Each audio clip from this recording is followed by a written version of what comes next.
अयोध्या सांस्कृतिक विरासत की नगरी है। यही राम राज्य की परिकल्पना का केंद्र थी। यहीं से सांस्कृतिक मूल्यों की प्रतिष्ठा हुई। यहाँ पर मर्यादा पुरुषोत्तम भगवान राम का दिव्य मंदिर प्रतिष्ठित था। त्रेता युग में सर्वप्रथम महाराज कुश ने राम जन्मभूमि पर मंदिर बनवाया था।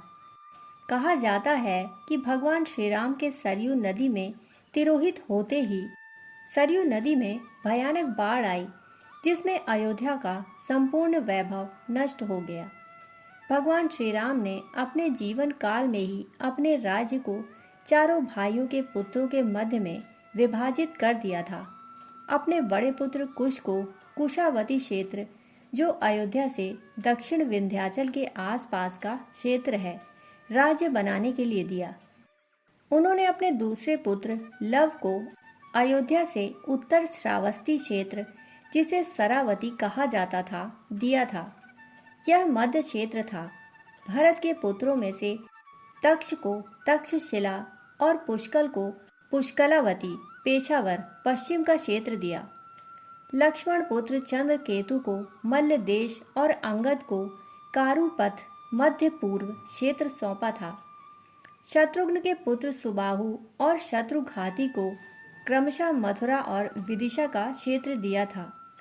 अपने परिवार के अलावा बाली पुत्र अंगद को किष्किंधा के साथ दक्षिणा पद दिया था तथा विभीषण को लंका का राज्य प्रदान किया था। राम के बाद अयोध्या नगरी वीरान हो गई। कुश, जिनको कौशल का राज्य मिला था, उन्होंने कुशावती क्षेत्र में कौशाम्बी को अपनी राजधानी बनाया, मगर कुछ ही दिनों बाद उन्होंने फिर से अयोध्या को अपनी राजधानी बनाया और राम जन्मभूमि पर सर्वप्रथम भगवान राम का मंदिर बनवाया। उन्होंने श्री राम की कीर्ति को चिरस्थायी बनाने के लिए उनके जन्म स्थान पर एक भव्य मंदिर का निर्माण कराया। लोमश रामायण के अनुसार यह मंदिर कसौटी पत्थर के 84 खंभों पर बना हुआ था। महाराज कुश के द्वारा श्री राम जन्मभूमि पर निर्मित मंदिर बना रहा, पूज्य रहा, श्रद्धा का स्थान रहा।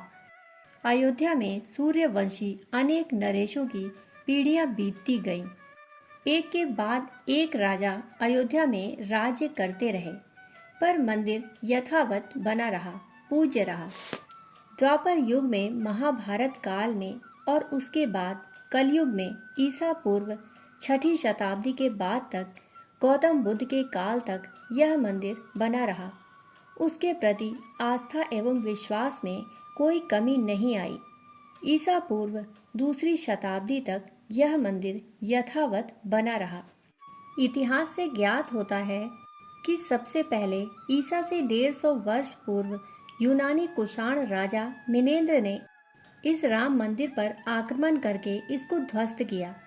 मिनेंद्र ने इस मंदिर पर आक्रमण करने से पूर्व बौद्ध धर्म को स्वीकार करके अपना नाम मिलिंद रख लिया था, ताकि उसको मंदिर को नष्ट करने में जन समर्थन प्राप्त हो सके।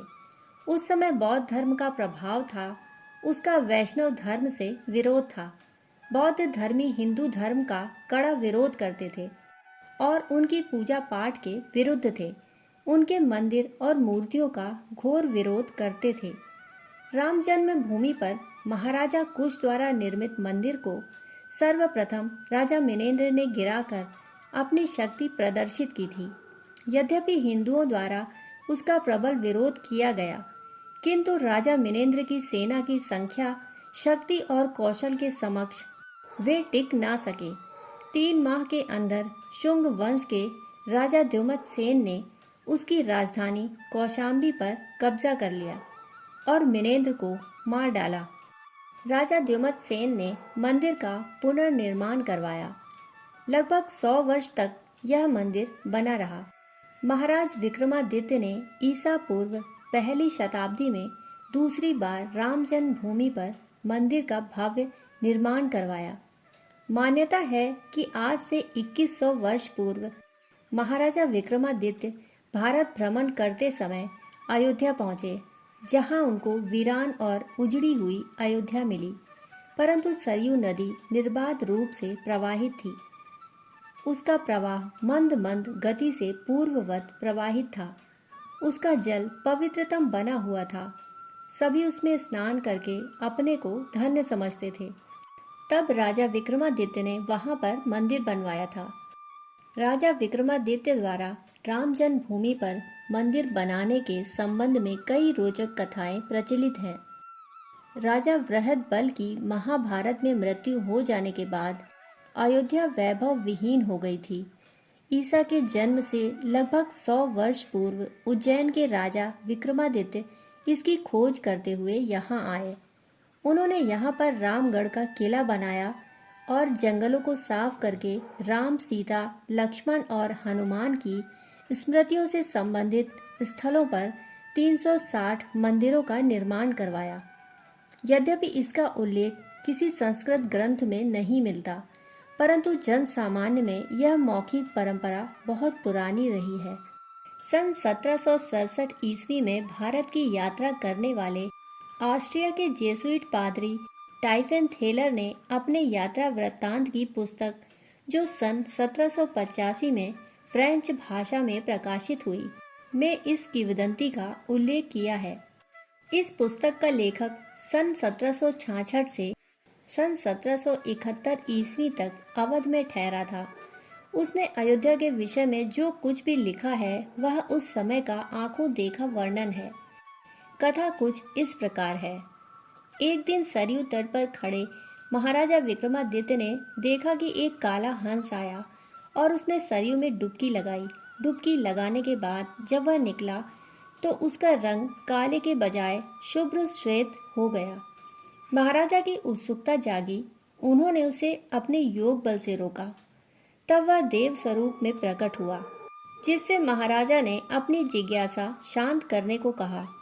तब उसने बताया कि वह तीर्थराज प्रयाग है, जिसमें प्रत्येक वर्ष हजारों लाखों लोग स्नान करके अपने पाप छोड़ जाते हैं, जिससे वह काला हो जाता है।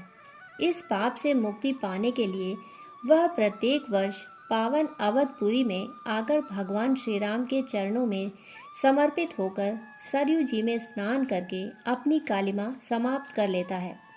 जन्मभूमि स्थान जानने की जिज्ञासा जताने पर तीर्थराज प्रयाग ने उन्हें बताया कि अगले दिन एक वृद्धा वहां आएगी। वह सभी स्थानों के साथ राम जन्मभूमि स्थान भी बताएगी। वास्तव में दूसरे दिन वहां एक वृद्धा आई। उसने जन्मभूमि से लेकर स्वर्गारोहण स्थल तक सभी स्थान उनको बताए, जिनको महाराजा विक्रमादित्य ने चिन्हित करके मंदिर बनवाए। इसी तरह एक कथा गाय बछड़े की भी प्रचलित है। तीर्थराज प्रयाग ने महाराजा विक्रमादित्य को बताया कि एक गाय बछड़ा घूमते हुए मिलेंगे और उनका पीछा करके देखते जाना। जिस स्थान पर गाय के थनों से दूध टपकने लगे वही राम जन्मभूमि स्थान है। इस प्रकार महाराजा विक्रमादित्य ने 2000 वर्ष पूर्व अयोध्या के स्थानों को खोजकर 360 मंदिरों का निर्माण करवाया, जिनमें सबसे प्रमुख मंदिर था जन्मभूमि पर निर्मित राम मंदिर। इस संबंध में एक तीसरी कथा भी प्रचलित है। कहते हैं महाराजा विक्रमादित्य एक दिन प्रातःकाल रामनवमी के दिन सरयू किनारे भ्रमण कर रहे थे। उन्होंने देखा कि एक काला पुरुष काले घोड़े पर सवार होकर दक्षिण दिशा से आया और सरयू की बहती धारा में प्रवेश कर गया। उसने सरयू के अगाध जल में घोड़े सहित डुबकी लगाई। जब वह सरयू से बाहर निकला तब वह बिल्कुल श्वेत हो गया। उसका घोड़ा भी श्वेत हो गया। महाराजा विक्रमादित्य ने इस अद्भुत दृश्य को देखकर चकित होते हुए आगे बढ़कर जाते हुए घोड़े को रोककर विनम्रता एवं निर्भीकता पूर्वक अश्वारोही से पूछा, भगवान बताइए आप कौन हैं?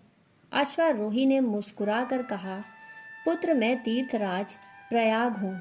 मैं प्रतिवर्ष चैत्र नवमी को अयोध्या आता हूँ और सरयू में स्नान करके पवित्र हो जाता हूँ। मुझे मालूम है कि तुम प्राचीन अयोध्या की खोज करना चाहते हो। इस कारण आज मैं तुम्हारे सामने प्रकट रूप में आया हूँ, वरना गुप्त रूप में आकर गुप्त स्नान करके वापस चला जाता हूँ। मैं तुमको प्राचीन अयोध्या की जानकारी देना चाहता हूँ। यह अयोध्या भगवान राम की पवित्र नगरी है जिसका तुम्हें जीर्णोद्धार करना है। विक्रमादित्य ने कहा, भगवान कृपा करके मुझे दिव्य स्थलों का परिचय दीजिए जिससे मैं उनका सुचारू रूप से उद्धार कर सकूं। तीर्थराज ने कहा, तुम अपने घोड़े पर सवार होकर मेरे साथ साथ चलो। विक्रमादित्य ने वैसा ही किया। प्रयागराज दिव्य स्थलों का पता बताते गए और विक्रमादित्य अपने भाले से उन स्थानों पर चिन्ह लगाते गए जिनकी कुल संख्या 360 थी। इन्हीं 360 स्थानों पर उन्होंने मंदिर का निर्माण करवाया जिसमें एक मंदिर राम जन्मभूमि का भी था। यही नहीं, उन्होंने अयोध्या महात्म्य नामक पुस्तक की रचना भी संस्कृत में की। अयोध्यापुरी के मंदिरों के जीर्णोद्धार की स्मृति में महाराजा विक्रमादित्य ने अपना विक्रमी संवत चलाया जो आज भी चल रहा है। उसको प्रारंभ हुए 2077 वर्ष हो चुके हैं।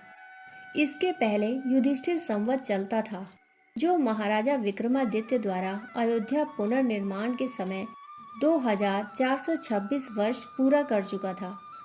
अयोध्या की पुनर्स्थापना करने और 360 मंदिरों के निर्माण में महाराजा विक्रमादित्य को 6 वर्ष लग गए। इन 360 मंदिरों में जो सबसे प्रमुख एवं महत्वपूर्ण मंदिर बना था वह था राम जन्मभूमि का राम मंदिर। यह उपलब्ध प्राचीन साक्ष्यों प्रमाणों के आधार पर राम जन्म स्थल के पुराने मंदिर के स्थान पर बनाया गया। इस मंदिर में कसौटी के 84 कलात्मक खंभे लगाए गए थे।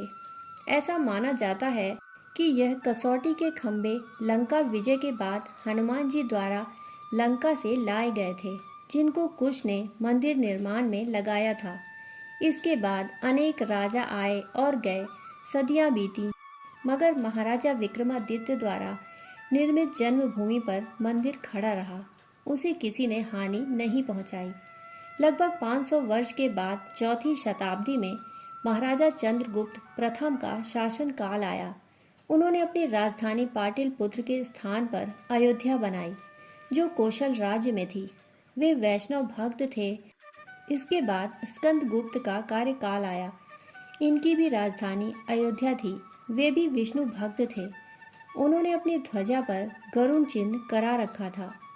उनके भीतरी स्तंभ के लेख के अनुसार उन्होंने वहां पर भगवान विष्णु की मूर्ति स्थापित कराई। दूसरा लेख जो गढ़वा से प्राप्त हुआ है उससे भी ऐसा ही आभास मिलता है। जन्मभूमि का यह सुप्रसिद्ध मंदिर सन 1033 ईस्वी तक अपने पूर्ण वैभव में प्रतिष्ठित था। अयोध्या सांस्कृतिक और आध्यात्मिक केंद्र है। भारतीय जनमानस में अयोध्या आस्था का प्रतीक है। यह प्रतीक हमें जीवन में सहृदयता, उदारता एवं सहिष्णुता की ओर अग्रसर होने के लिए प्रेरित करता है।